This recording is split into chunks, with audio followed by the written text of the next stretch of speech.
Yesterday was it. We signed the papers for the disbursement once the sale goes through, and the sale is going through and will be finalized a week from today. So today is kind of move some big stuff day.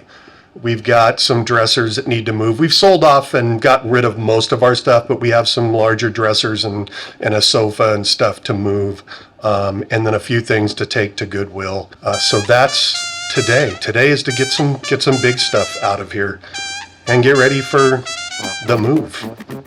Here we go.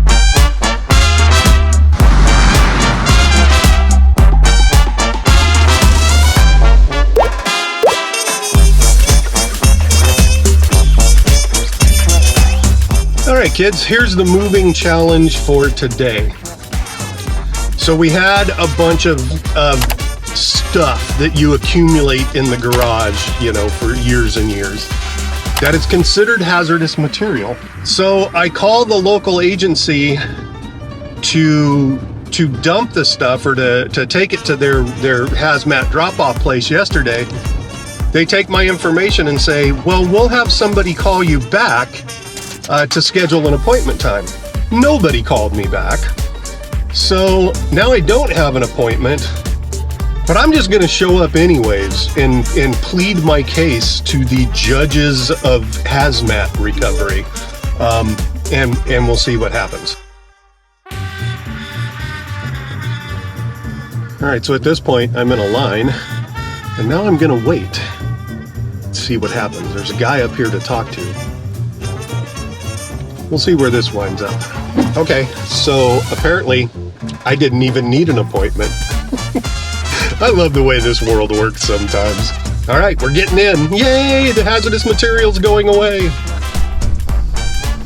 Well, son of a gun, that was super easy.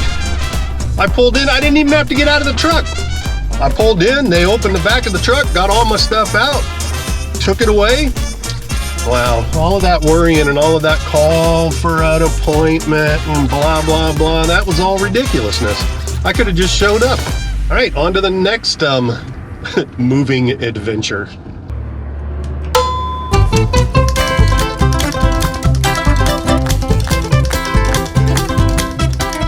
I don't believe in conspiracy theories, but I am starting to believe somebody really is messing with the chickens in this country. Because what the hell is this? It came out of that box. What kind of chicken does this? All right, so day 2 of loading stuff out of the house. Yesterday was pretty good. I got most of the big stuff out. I mean, we had big dressers in the bedroom that had to come out. I got those, and I've got another dresser in the back that's kind of a family heirloom that's been passed down since my mom.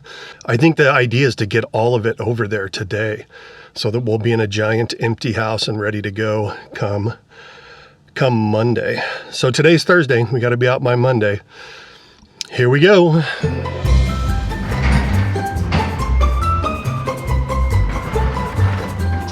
right, so I'm about to play a game of moving Tetris because I've got this cabinet and I think I have a hole that it'll fit in. This is the cabinet and this right here is the hole. I don't know if it's going to fit, but we'll find out.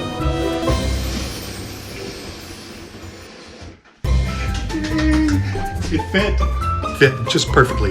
Not an inch to spare. Well, maybe an inch. I win at Tetris. All right, so I have one more load. Actually just one box that I have to go back to the house and get. And then we're gonna be full. And I have one little spot for it. And it's right here.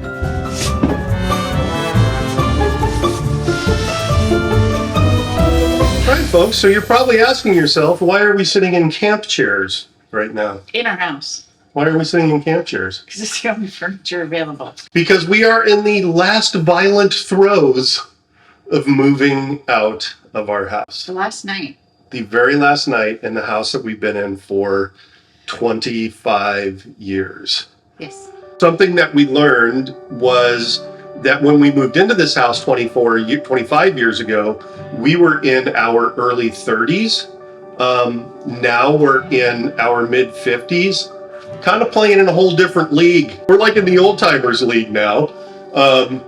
When you're in your 50s, you can't just call up your friends and go, hey, I'm moving. Y'all want to help? I'll buy the beer and the pizza. Because the friends go, who are also in their mid 50s go, how about I just buy my own beer and pizza, sit at home and watch TV while you move?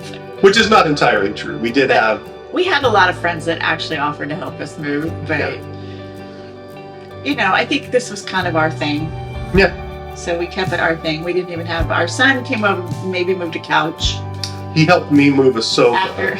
And while he was helping me move the sofa, I wound up rolling my ankle and so now I've got a nice sore ankle. But that's only the start of it, because the other day, 2 days ago? Yeah. 2 days ago, we were in the backyard cleaning up the backyard for the buyer, because we both have said we want to make sure that this place is nice and clean and ready for them, partly because it's a young couple and she is pregnant, so we don't want her to have to come in and do a ton of cleaning. Yeah, no. Yeah, especially when she's pregnant. Right. So we're in the backyard, cleaning up the backyard. I'm like in one section, kind of working with the weed eater, and all of a sudden I hear, ow. And I threw my back out. We are in pain, but we have beer to help with the pain. Right. Because you hit a certain age and your choices are opioids or alcohol, so we'll just take the beer. The deed is done. We are completely moved out of the house. Yes. Thoughts? As far as leaving a house that I've lived in for 25 years, I'm sad about it, but I'm excited about new adventures too. There was some sadness as we were kind of pulling out of the driveway for the last time. I'm sure at some point tonight we're going to ugly cry. But this is also, I'm looking at this as day one of Towe 2.0. Well, welcome to our first full day of RV life. We picked an interesting week to make our first week of RV life because there's a huge storm coming into San Diego this week. They're talking about like 4 to 5 inches of rain. We're parked right next to what is now a little babbling brook, a small creek. God, I hope this doesn't turn into an overflowing river. But even crazier, they're talking about possible snow. We wanted excitement when we started this life, so this is going to be our first week. Crazy storms, 50-mile-an-hour winds, possibly 5 inches of rain, and maybe even snow in San Diego. Well, start it with some excitement.